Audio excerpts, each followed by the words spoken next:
नमस्कार दोस्तों, always study channel में आप सभी का एक बार फिर से स्वागत है। तो हम इस सीरीज़ को आगे बढ़ाते हुए चलिए इसको शुरू करते हैं। बिहार एक परिचय, चलिए इसके आगे हम शुरू करते हैं। चलिए, बिहार में तुर्कों का आगमन, यहाँ तक पूरा कंप्लीट हो चुका था। अभी इस टॉपिक से हम लोग आगे बढ़ेंगे। बिहार में जो है तुर्कों का आगमन। चलिए पहले सवाल को देख लेते हैं। बख्तियार खिलजी का बिहार में प्रथम पड़ाव कहाँ था? तो बख्तियार खिलजी का बिहार में प्रथम पड़ाव कहाँ था? तो ये ऑप्शन नंबर डी सही हो जाएगा, मनेर में। चलिए अगले प्रश्न में चलते हैं। चलिए अगले प्रश्न में चलते हैं, देखते हैं इसको। बख्तियार के बिहार आक्रमण के समय पाल वंश का शासक कौन था? तो बख्तियार के बिहार आक्रमण के समय पाल वंश का शासक ये इंद्रधुम्नपाल था। कौन था? इंद्रधुम्नपाल। इसमें ये भी है कि बख्तियार खिलजी के आक्रमण को सेन शासक लक्ष्मण सेन और पाल शासक इंद्रधुम्नपाल ने विरोध किया था। चलिए नेक्स्ट क्वेश्चन पे चलते हैं। किसके अनुसार बख्तियार खिलजी के पार्थिव शरीर को बिहार लाया गया और बिहार शरीफ के इमादपुर मोहल्ले में उसे दफनाया गया? तो इसका सही उत्तर हो जाएगा ऑप्शन नंबर बी, फरिश्ता। यानी कि फरिश्ता के अनुसार जो है बख्तियार खिलजी के पार्थिव शरीर को लाया गया। और बख्तियार खिलजी का निधन 1206 ईस्वी में देवकोट में हुआ। कहाँ? देवकोट में हुआ था। चलिए अगले प्रश्न में देखते हैं। बख्तियार ने बिहार और बंगाल के क्षेत्र को जीतकर एक प्रांत के रूप में संगठित कर किसे अपना राजधानी बनाया था? तो लखनऊती को अपना राजधानी बनाया था। किसे? लखनऊती को अपना राजधानी बनाया था। चलिए नेक्स्ट प्रश्न से, बिहार का प्रथम मुस्लिम विजेता कौन था? तो बिहार का प्रथम मुस्लिम विजेता कौन था? यह बख्तियार खिलजी था। बख्तियार खिलजी को गाजी इख्तियार के नाम से भी जाना जाता है। अगले प्रश्न में चलते हैं। बिहार में तुर्क सत्ता का संस्थापक कौन था? तो बिहार में तुर्क सत्ता का संस्थापक था इब्न ये बख्तियार खिलजी। कौन था? बख्तियार खिलजी। और बख्तियार खिलजी का पूरा नाम था इख्तियारुद्दीन मोहम्मद इब्न बख्तियार खिलजी। चलिए अगले प्रश्न को देखते हैं।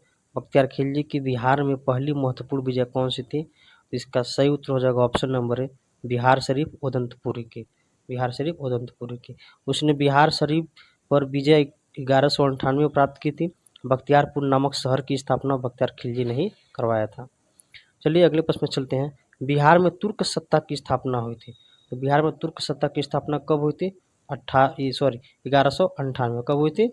1198 में। चलिए अगले प्रश्न को देखते हैं। बख्तियार खिलजी ने अपना प्रशासनिक मुख्यालय कहाँ बनाया था?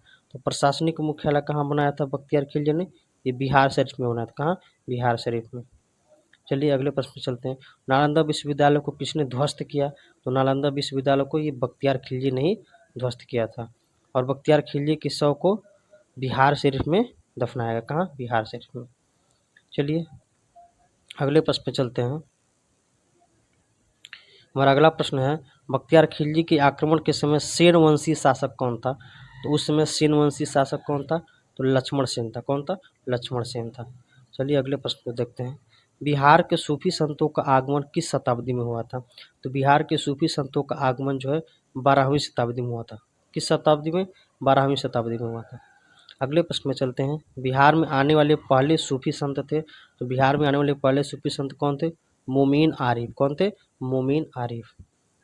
नेक्स्ट क्वेश्चन पे चलते हैं। मनेर की विजय से किस सूफी संत का संबंध था? तो मनेर की विजय से ये ताज फकी सूफी संत का संबंध था। ताज फकी सूफी संत का संबंध मनेर की विजय से था। अगले प्रश्न को देखते हैं। बिहार पर बख्तियार खिलजी के हमले का पहला विवरण कहाँ से प्राप्त होता है? तो ये ऑप्शन नंबर बी सही हो जाएगा, तबाकते नासिरी से। कहाँ से? तबाकते नासिरी से प्राप्त होता है। चलिए अब हमारा नेक्स्ट टॉपिक है सल्तनत कालीन बिहार। कौन? सल्तनत कालीन बिहार। चलिए इसका पहला प्रश्न देख लेते हैं। कौन बिहार के तिरहुत क्षेत्र में जबरदस्ती खराजा वसूलता था? तो कौन जबरदस्ती खराजा वसूलता था? तो इसका सही ऑप्शन हो जाएगा गयासुद्दीन। कौन? गयासुद्दीन। गयासुद्दीन बंग, कामरूप, जाजनगर और तिरहुत से जबरदस्ती खराज वसूलता था। ठीक है। चलिए नेक्स्ट क्वेश्चन को देखते हैं। किसने तुगरिल तुधान को बिहार और बंगाल को वैध शासक होने की मान्यता दी थी? तो किसने दी थी? तो इसका सही उत्तर हो जाएगा ऑप्शन नंबर सी, यानी ऑप्शन ए और बी दोनों से, रजिया सुल्तान और बहराम शाह। किसने? रजिया सुल्तान और बहराम शाह। चलिए अगले प्रश्न में चलते हैं। मुल्ला तकिया के अनुसार किसने तिरहुत पर आक्रमण करके उसके शासक को बंदी बना लिया था? तो ये कौन था? तो इसका सही उत्तर हो जाएगा ऑप्शन नंबर ए, तुगरिल तुधान। कौन था? तुगरिल तुधान। चलिए इसको देख लेते हैं। मुल्ला तकिया के अनुसार रजिया सुल्तान और तुगरिल ने के कमजोर शासक काल में तिरहुत के नरसिंह देव ने विरोध जताया, जिसके बाद तुगरिल के तिरहुत पर हमला कर इसके शासक को बंदी बना लिया गया। चलिए नेक्स्ट प्रश्न में चलते हैं। बिहार पर मोहम्मद शाह तुगलक के प्रभाव का साक्ष्य है। तो बिहार पर मोहम्मद शाह तुगलक के प्रभाव का क्या साक्ष्य है? इसका सही उत्तर हो जाएगा ऑप्शन नंबर डी, सभी। अब चलिए तीनों ऑप्शन को देख लेते हैं। तो पहला है 1332 ईस्वी के बिहार शरीफ का सुकनन अभिलेख और 1346 ईस्वी को मोतिहारी के बेदबन अभिलेख और ऑप्शन नंबर सी है मुल्ला तकिया का वृत्तांत। इन तीनों से जो है बिहार पर मोहम्मद शाह तुगलक के प्रभाव का साक्ष्य देखने को मिलता है। मोतिहारी के बेदबन अभिलेख से मोहम्मद शाह तुगलक के काल में एक मुस्लिम सराय और कुआं बनाने का भी उल्लेख है।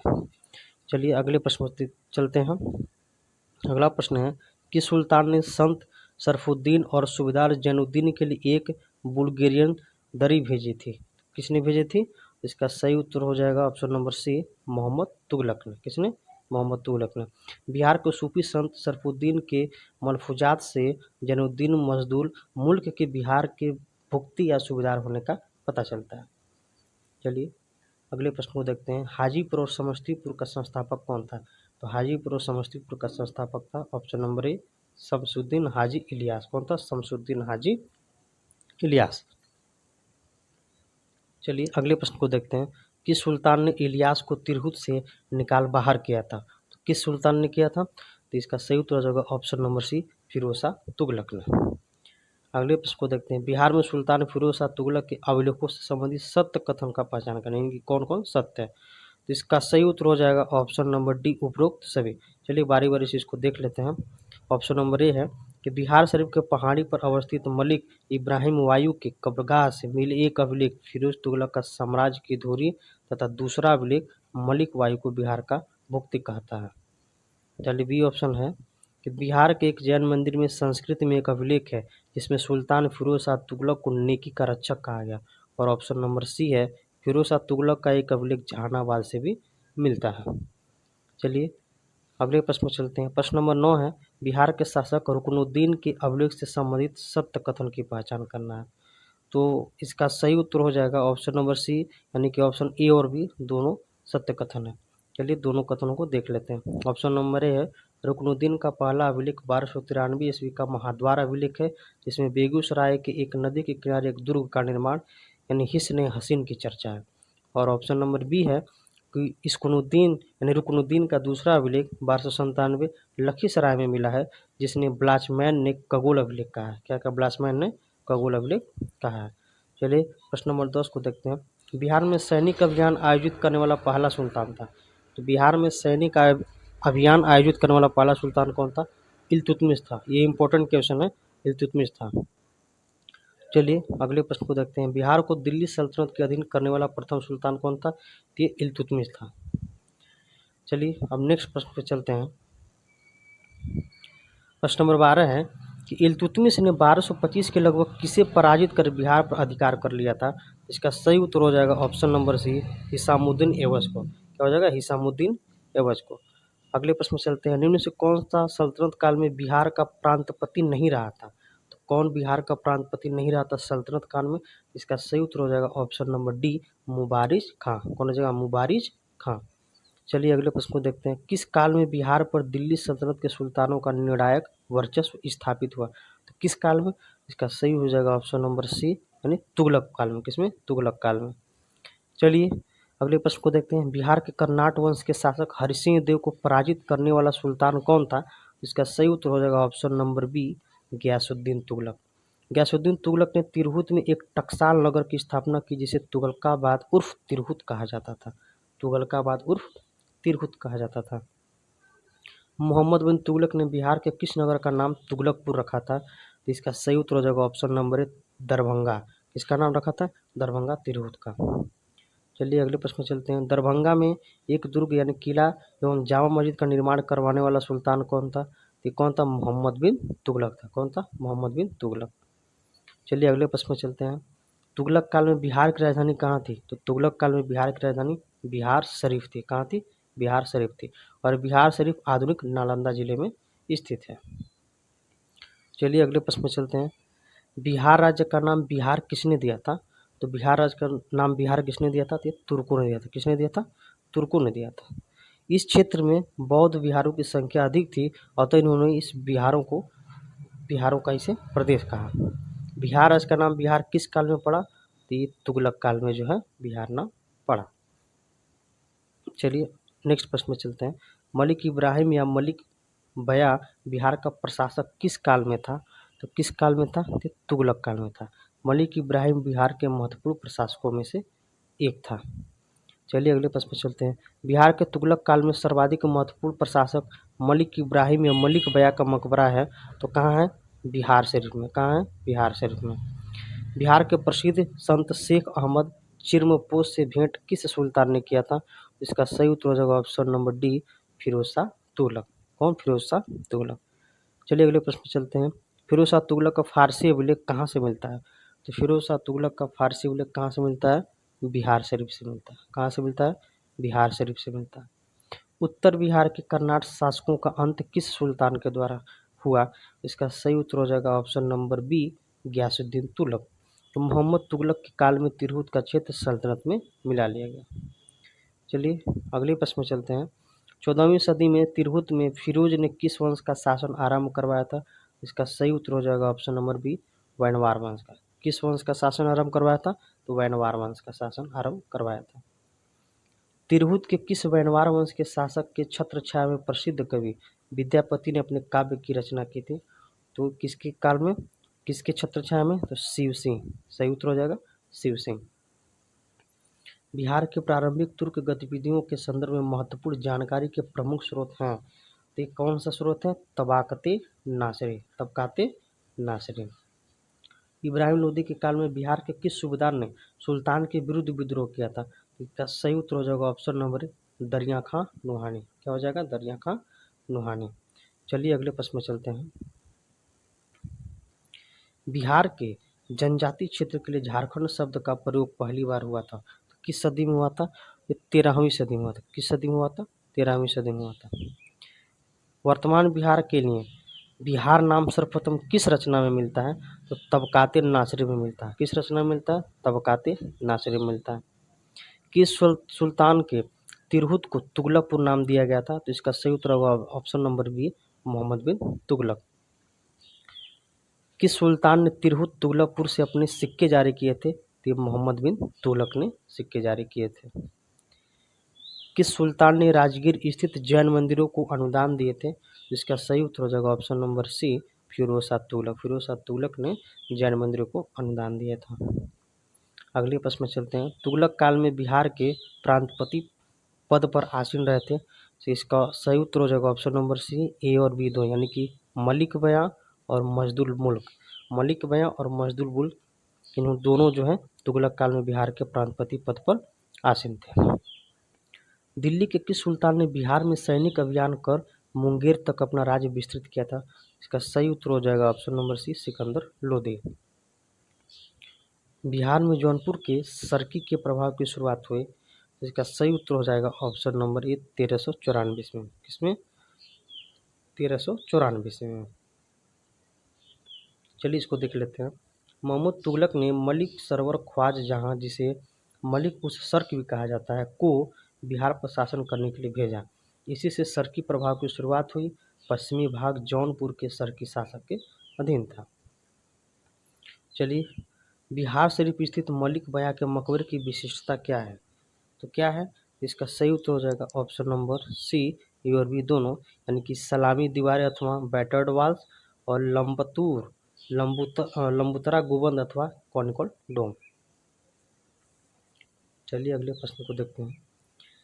मनेर स्थित बड़ी दरगाह में किसका मजार है? तो मनेर स्थित बड़ी दरगाह में किसका मजार है? ये मुखदुम यहिया का। किसका? मुखदुम यहिया का। और हमारा नेक्स्ट टॉपिक है चेरो वंश एवं उज्जैनिया वंश। ये बहुत इंपॉर्टेंट है दोस्तों, चेरो वंश एवं उज्जैनिया वंश। चलिए अब इसको शुरू करते हैं। इसका पहला प्रश्न देखते हैं कि पूर्व मध्यकाल में सोन नदी की घाटी के क्षेत्र में किस जनजाति राज्य का उत्थान हुआ था? इसका सही उत्तर हो जाएगा ऑप्शन नंबर 1, खरवार जनजाति का उत्थान हुआ था। किसका? खरवार जनजाति का उत्थान हुआ था। पाल सत्ता के पतन काल में मध्य बिहार में किस जनजाति ने अपना राज्य गठित किया? इसका सही उत्तर हो जाएगा ऑप्शन नंबर बी, भार जनजाति ने अपना राज्य गठित किया। किसने? भार जनजाति ने। 12वीं शताब्दी में पश्चिम बिहार, चंपारण और मुजफ्फरपुर में कौन सा राज्य संगठित हुआ? तो कौन सा राज्य? चेरो राज्य। कौन सा राज्य? चेरो राज्य जो है संगठित हुआ। चेरो राज्य का संघर्ष किन मुस्लिम राजवंशों के साथ हुआ? तो इसका सही उत्तर हो जाएगा ऑप्शन नंबर डी, केवल 1, 4 और 5। 1, 4 और 5। तो कौन कौन? तुगलक और सूरवंश और मुगल वंश। तुगलक वंश, सूरवर और मुगल वंश से जो है चेर राज्य का संघर्ष हुआ था मुस्लिम राजवंश में। दलपत शाही का संबंध किस राज्य से था? तो दलपत शाही का संबंध किस राज्य से था? उज्जैनी राज्य से था। किस राज्य से? उज्जैनी राज्य से। चलिए अगले प्रश्न को देखते हैं। चेरो शासक को शाहाबाद क्षेत्र से विस्थापित किया। तो चेरो शासक को शाहाबाद क्षेत्र से विस्थापित किया तो किसने? उज्जैनियों ने किया। किसने किया? उज्जैनियों ने किया। शेर शाह ने मुगलों के विरुद्ध संघर्ष में किससे सहायता प्राप्त की थी? तो चेरो शासक से। किससे? चेरो शासकों से। बिहार पर राज करने वाला जनजातीय राजवंश कौन था? ये कौन सा राजवंश था? चेरो राजवंश। कौन सा था? चेरो राजवंश।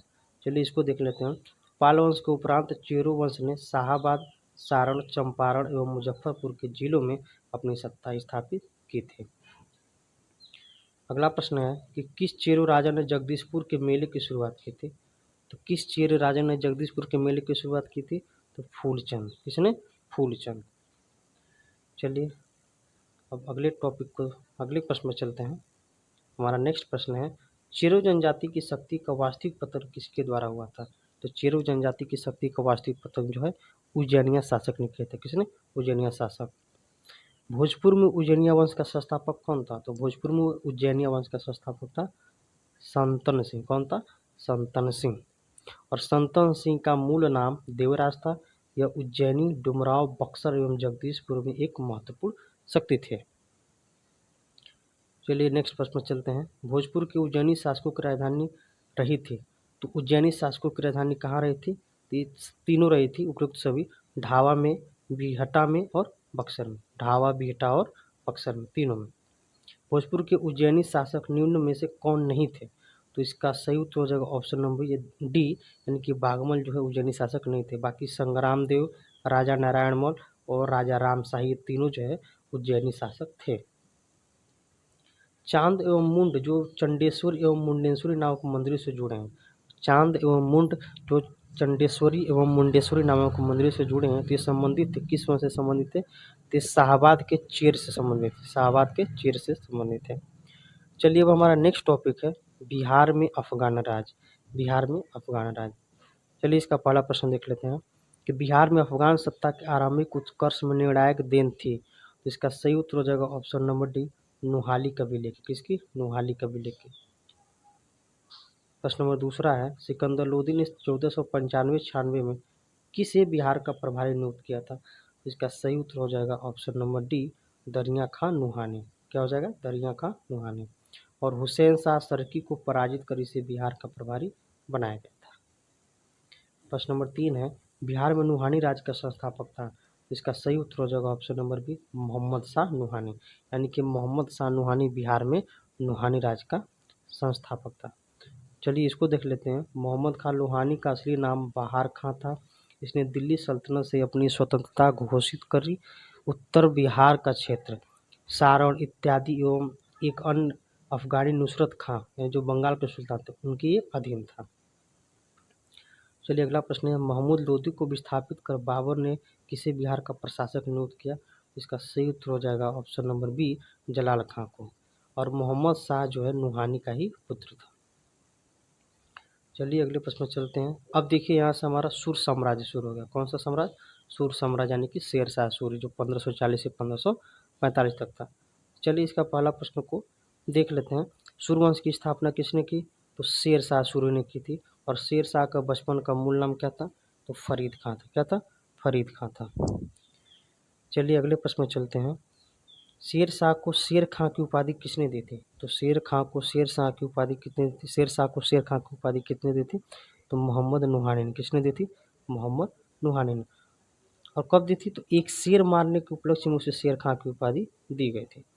चलिए अगले प्रश्न में चलते हैं। शेर खां के पिता हसन खां जागीरदार थे। कहाँ के जागीरदार था? ये सासाराम के जागीरदार। कहाँ के? सासाराम के। चलिए अगले प्रश्न में चलते हैं। शेर खां बिहार के किस शासक का संरक्षक नियुक्त हुआ था? तो जलाल खां का शासक का संरक्षक नियुक्त। किसका? जलाल खां का संरक्षक नियुक्त हुआ था। बिहार में शेर शाह का राजनीतिक वर्चस्व किस युद्ध में उसकी विजय के साथ स्थापित हुआ था? तो सूरजगढ़ा का युद्ध। जो सूरजगढ़ा का युद्ध हुआ था, इसमें शेर खां जो है विजयी हुआ था। उसके बाद जो है राजनीतिक वर्चस्व बिहार में हुआ था, सूरजगढ़ा का युद्ध। शेर शाह ने किस युद्ध में हुमायूं को पराजित किया था? तो इसका सही उत्तर हो जाएगा ऑप्शन नंबर सी, ए और बी दोनों, यानी कि चौसा का युद्ध और बिलग्राम अथवा कन्नौज का युद्ध। 64 का युद्ध जो है दोस्तों, चौसा का युद्ध जो है ये 1539 में हुआ था। और ये जो बिलग्राम का युद्ध है ये 1540 में हुआ था। कब हुआ था? 1540 में। यहाँ है कि शेर शाह ने बिलग्राम अथवा कन्नौज के युद्ध में हुमायूं को पराजित कर स्वयं को दिल्ली का सुल्तान घोषित कर दिया। चलिए अगले प्रश्न में चलते हैं। शेरशाह द्वारा पटना के नवनिर्माण का वर्णन किस रचना में मिलता है? तो शेरशाह द्वारा पटना के नवनिर्माण का वर्णन किस रचना में मिलता है? इसका सही उत्तर हो जाएगा ऑप्शन नंबर डी, तारीख दाऊदी। किसमें मिलता है? तो तारीख दाऊदी जो रचना उसमें मिलता है। चलिए अगला प्रश्न है कि शेरशाह द्वारा अफगान राज्य की पुनर्स्थापना किस युद्ध के उपरांत हुई थी? तो कन्नौज या बिलग्राम का जो युद्ध हुआ था उस युद्ध के बाद जो है अफगान राज्य की स्थापना हुई थी। उसके बाद है कि शेर शाह का प्रशासनिक प्रयोगशाला था। तो शेर शाह का प्रशासनिक प्रयोगशाला कहाँ था? ये सासाराम, यानी सासाराम में ही था। चलिए अगले प्रश्न में चलते हैं। तो ये प्रश्न है कि बिहार का अंतिम अफगान शासक कौन था? तो बिहार का अंतिम अफगान शासक कौन था? तो दाऊद खां करारानी। कौन था? दाऊद खां करारानी। चलिए, शेर शाह का मकबरा कहाँ है? शेर शाह का मकबरा स्थित है सासाराम में ही। शेर शाह का मकबरा अफगान स्थापत्य का सर्वश्रेष्ठ उदाहरण है। शेर शाह द्वारा पटना का दुर्ग और पटना को राजधानी बनाने की चर्चा कहाँ से मिलती है? इसका सही उत्तर हो जाएगा ऑप्शन नंबर सी, तारीख दाऊदी। कहाँ से मिलती है? तारीख दाऊदी से। और तारीख दाऊदी की रचना अब्दुल्लाह ने की है। तारीख दाऊदी की रचना अब्दुल्लाह ने की है। शेर शाह द्वारा कौन सा कार्य किया गया था? तो इसमें से सभी कार्य किए गए थे। जब्त प्रणाली की भी शुरुआत की थी। सिकंदरीगंज एवं सन की डंडी का प्रयोग और रुपये का भी प्रचलन किया था। और जीटी रोड भी बनवाया था। बिहार राज्य में स्थित सासाराम यानी रोहतास के किले का निर्माण कौन करवाया था? तो शेर शाह सूरी ने करवाया था। कौन सा कार्य शेर शाह द्वारा नहीं किया गया था? तो इसमें से जो ऑप्शन नंबर सी है, ये इबादत खाना का निर्माण, ये शेर शाह नहीं बल्कि अकबर ने करवाया था। कौन करवाया था? अकबर ने करवाया था। और कब करवाया था? तो 1575 में करवाया था। बाकी देश की भूमि का सर्वेक्षण, GT road, grand trunk road, सड़क का अंजाम एवं किसानों को पट्टा देने तथा कबूलियत की प्रथा का आरंभ भी ये शेर शाह सूरी ने ही किया था। मध्यकाल में पटना का निर्माण करवाया था। मध्यकाल में पटना का निर्माण किसने करवाया था? शेर शाह ने करवाया था। सासाराम किसके मकबरे के लिए प्रसिद्ध है? तो ये किसके लिए प्रसिद्ध है?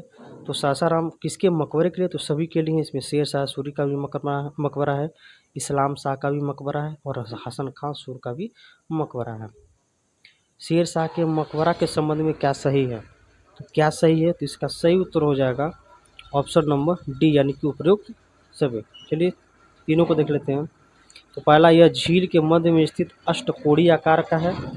दूसरा है कि यह मकबरा चौकोरी चबूतरे पर बना है जिसके चारों ओर सीढ़ियां हैं। और ऑप्शन नंबर सी है कि इसकी छत एक भव्य गुंबद के रूप में है। ये सासाराम के मकबरे की विशेषता है। ठीक है, चलिए अगला प्रश्न देखते हैं। पटना को प्रांतीय राजधानी बनाया था। तो पटना को प्रांतीय राजधानी कौन बनाया था? तो शेर शाह सूरी ने। कौन बनाया था? शेर शाह सूरी ने।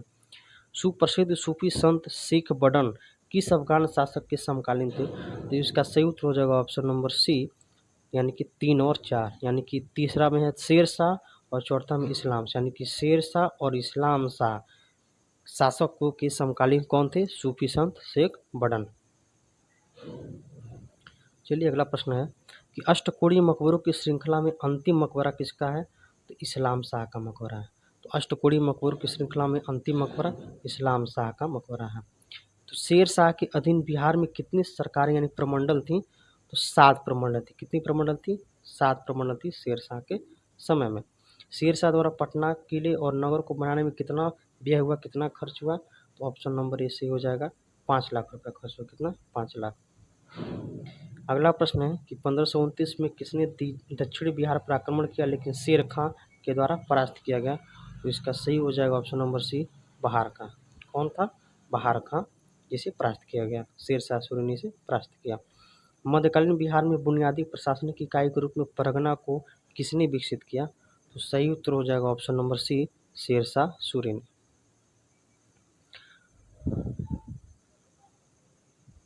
तो दोस्तों आज के लिए बस इतना ही। अब अगली वीडियो में हम मुगलकालीन बिहार की चर्चा करेंगे। मुगलकालीन बिहार में इससे रिलेटेड जितने भी क्वेश्चन हैं इसको हम देखेंगे।